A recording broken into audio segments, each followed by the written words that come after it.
Did you know that Stonewall Jackson's amputated arm received its own Christian burial? He was shot by his own men, accidentally of course, in the arm. The shot shattered the bone and the arm had to come off. Jackson was transported out, but the company's chaplain took it upon himself to recover said arm. He picked through a pile of discarded limbs until he found Jackson's. The preacher then carried the arm wrapped up in a cloth up to the Virginia plantation where they were headquartered at, dug a small hole in the family's burying ground, and held a private service for Stonewall Jackson's severed arm. Welcome to the Lore of the South.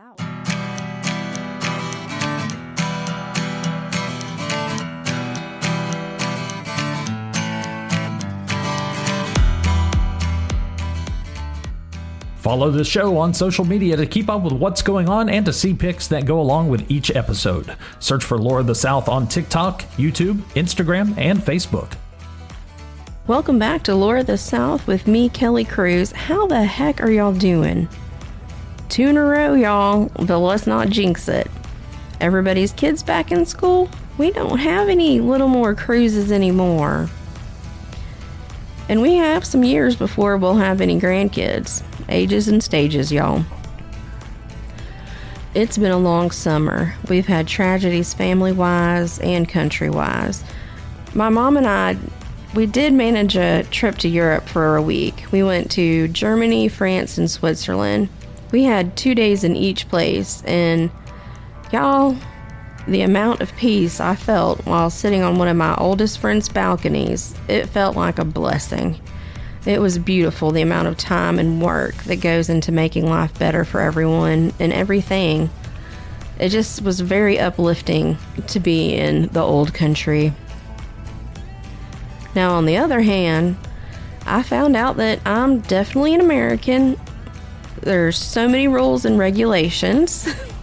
I get that the regulations and such are for the betterment of their people and nations and all of that, but oh Lord, 1 year of education to get a fishing license?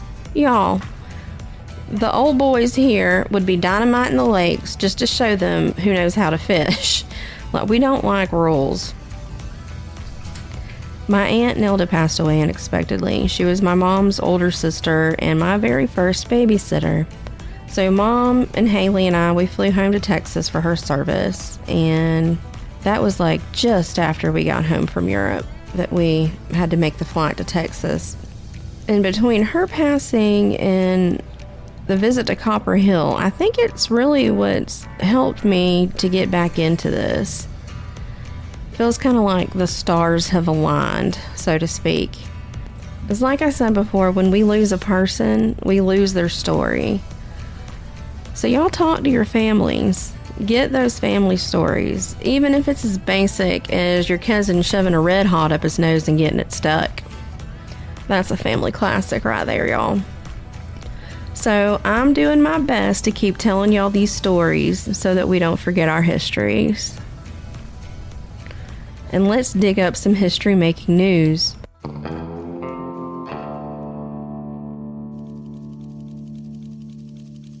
This story comes from us from Atlas Obscura. In the early 1900s, there was a big swing in the labor force. Women were needed to fill the positions left by young men going to war. Macy's department stores employed hundreds of young women, and the owners began to worry for their shop girls' safety. The women would have to make their way in early and late hours alone in a dangerous city. So they wanted to make it safer for them. They built and opened the Webster Apartments, and occupancy began in 1923. They housed only single women, and rent was $8 a week, and that included your meals. Male visitors weren't allowed past the level of the lobby. They did have courting parlors for the female tenants to entertain their guests in, completely chaperoned, of course.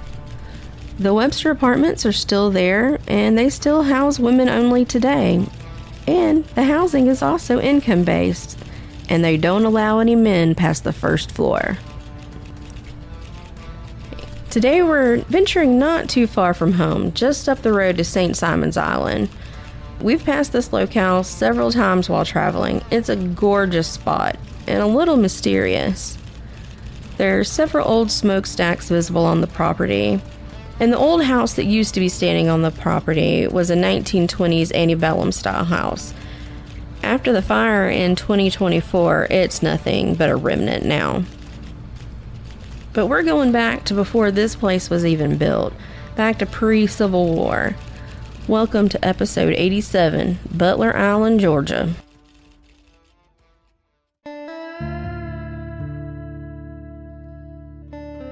We've discussed the Sea Islands many times over the years, but this one island left me with lingering questions.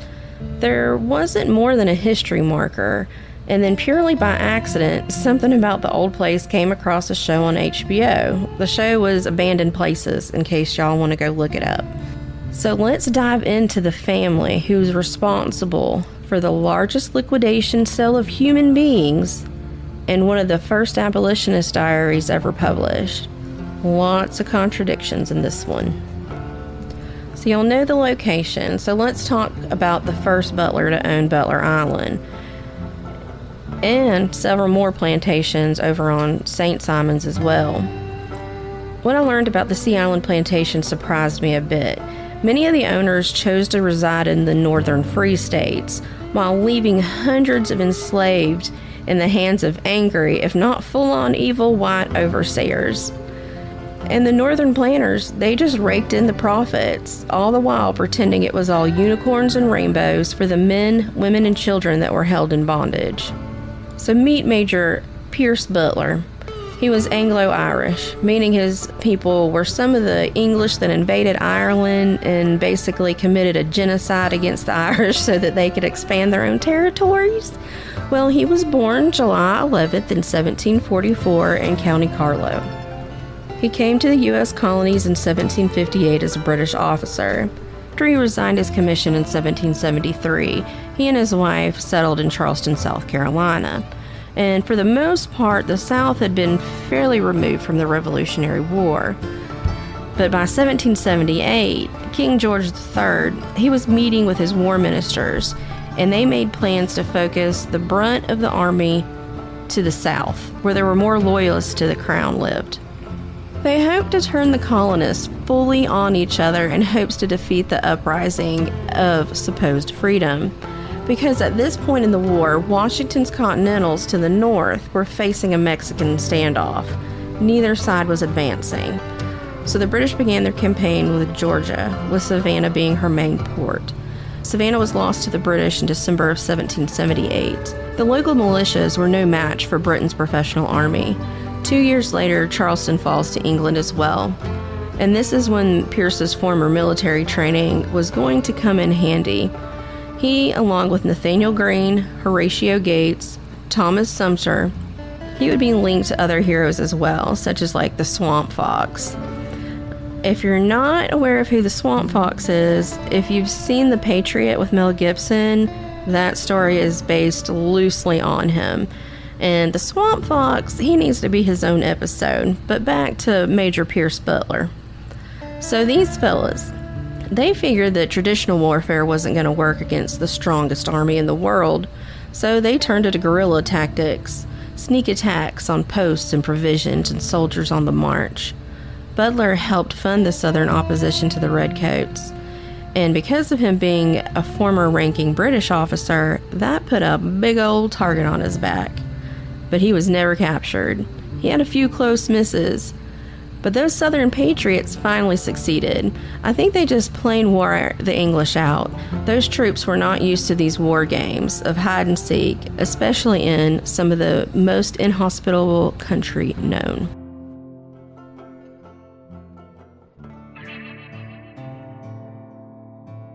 The war left Pierce nearly flat broke. His properties, along with the merchant ships he owned, had been destroyed.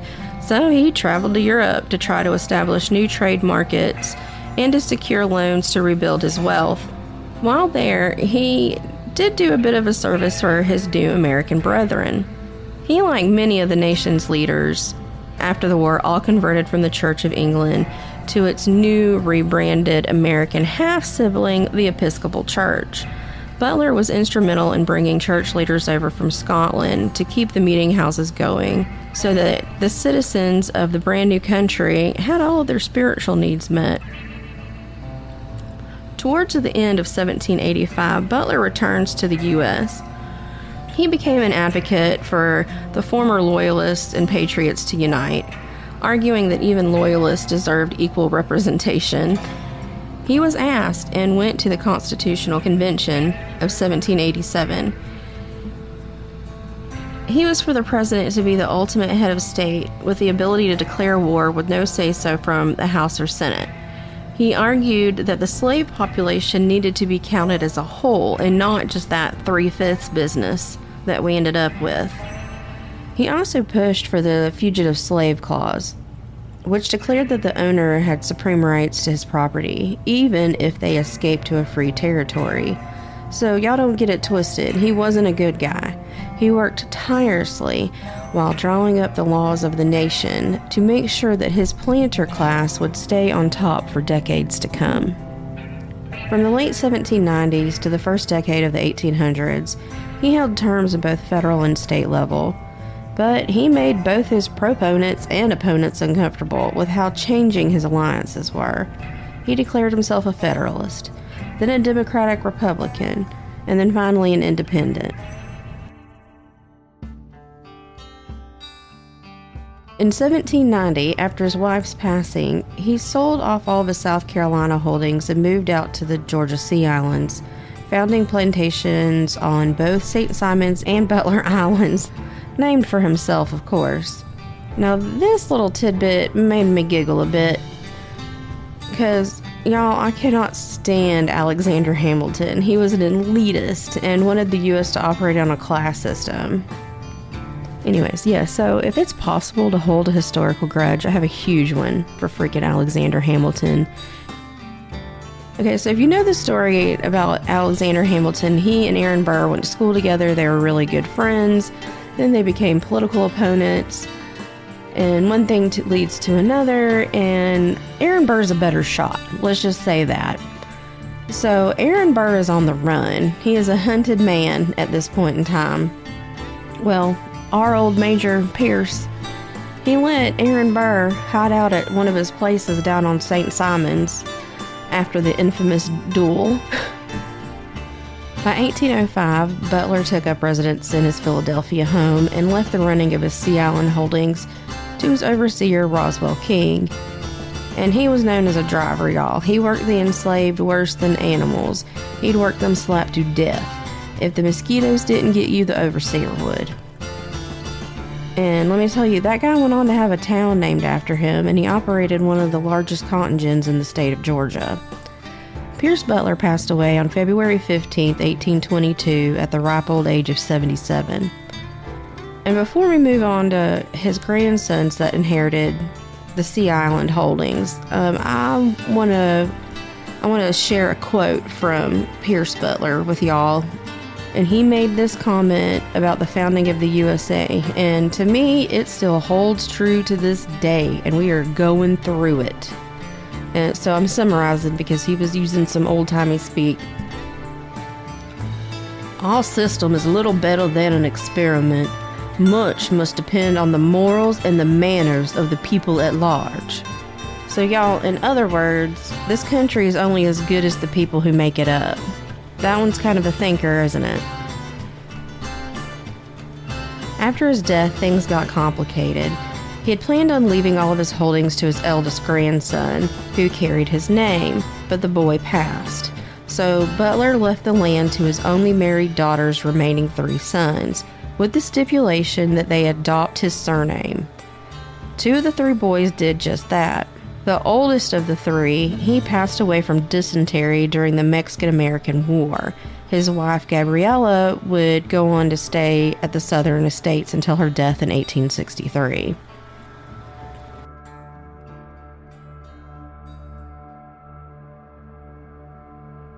So now, for the tale of the scoundrel, the master, that invoked the second largest slave auction at one time in our country's history. And all of this was to save his own tail.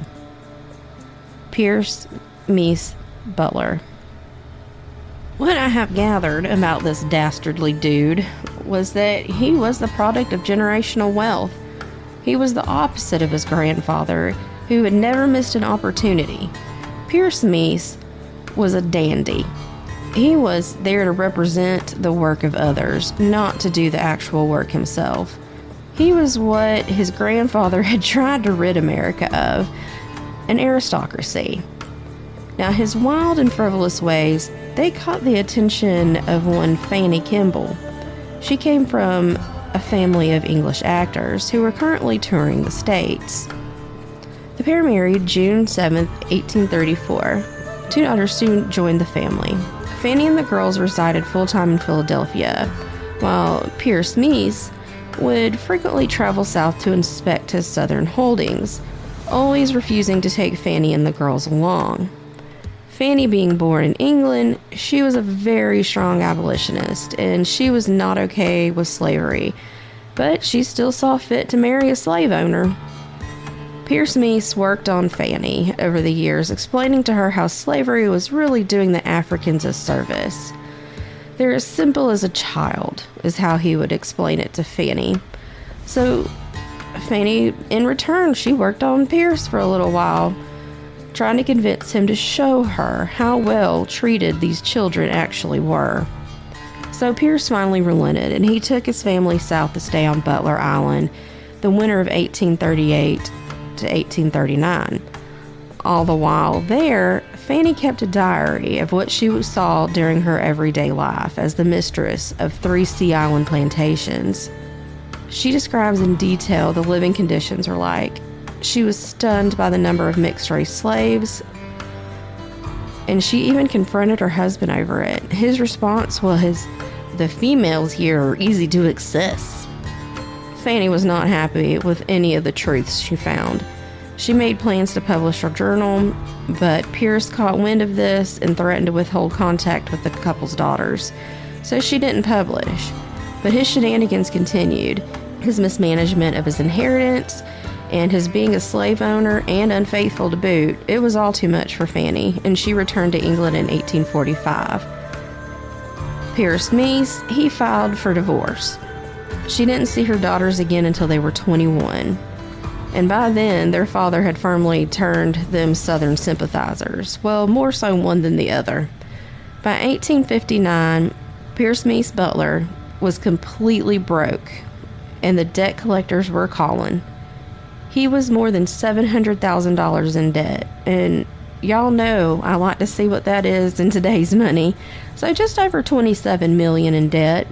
So y'all know what rich men did in the 1850s that needed to make money. He sold off his assets, of course, and he had 3 plantations full of them. In a style not unlike that of P.T. Barnum, the sale of the slaves was highly publicized. Newspapers picked up the event nationwide. They drove the people from the Sea Islands like cattle to the market. They were taken north towards Savannah to a horse race track that was just outside of the city. The people were held in empty stables and in barns. If they were considered to fetch a high price, they got to stay in the better conditions like the stables. Others were kept outdoors in holding pens. I mean, they had already been on these Sea Islands for nearly 100 years. That's how long some of these people had already been there, since before the founding of the country. So we're not talking about just like newcomers, new slaves. These are people who have acclimated, have grown used to the region, have scraped out meager little lives for themselves and their family while under the thumb of another man. So they were all separated and sold by age and status. So the younger ones got slapped with a certain price tag, and if you were a young, in shape field hand, you got a bigger price tag put on you. It was said that during the sale that some of the enslaved would purposely open their mouths and turn around and do things so that the prospective buyers could inspect them. The sale took place over the course of 2 days. That's how long it took to auction off 436 human beings. The skies opened up on that first day of the sale, March 2nd, 1859, and it didn't stop until the last of the Buttler slaves were hauled off on the 3rd. It was the second largest slave auction in the history of slavery in the New World. It was dubbed the Weeping Time, and it netted Buttler somewhere around $300,000, about $11 million today. So still not quite enough to settle all of his debts.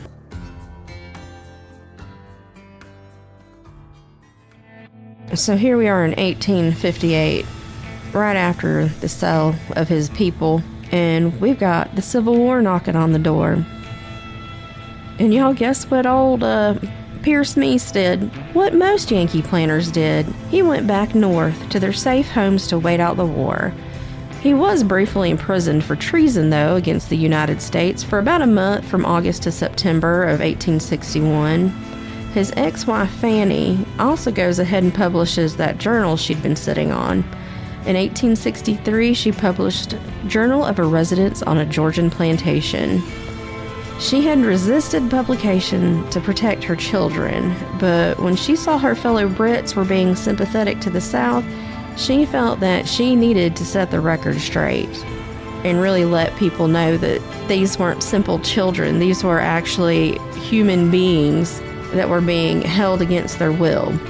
Years later, one daughter would settle in Philadelphia and marry a doctor and give birth to an iconic American writer, Owen Wister. The other sister, however, she returned to the plantations where she tried to run a dairy farm, but that also would eventually fail. Sometime during all of this, whether it was his stay in the prison or one of his many trips south, Pierce Meese Buttler contracted malaria and died in 1867. So y'all, I had to look up what it's like to die from malaria just to see if it hurt. Because I'm twisted like that. Because he did a lot of bad stuff, so I'm like, let's hear about what happens when malaria goes untreated. The mosquito transfers the parasite to the host via bite with its needle-like nose, and then the parasites infiltrate the victim's red blood cells. This makes the cell very fragile. Then the cells have a tendency to burst and form clots all through the victim. So it sounds like a pretty awful way to go. Your whole body filled up with blood clots. I can't imagine that felt good. Well deserved, Pierce. So after his death, sometime in the 1880s, the Southern daughter writes her own book, 10 Years on a Georgian Plantation Since the War. She wrote it as a rebuttal to her mother Fanny's anti-slavery work.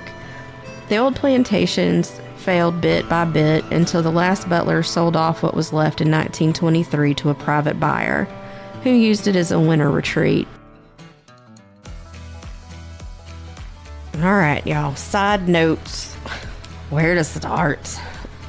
I highly recommend y'all look at Fanny Kimball's book. It's under her maiden name. It's free online. I found it on YouTube, so you can actually have somebody else read it to you if you like. But it was eye-opening. She does not name names, but she wrote it like she was writing a letter to someone.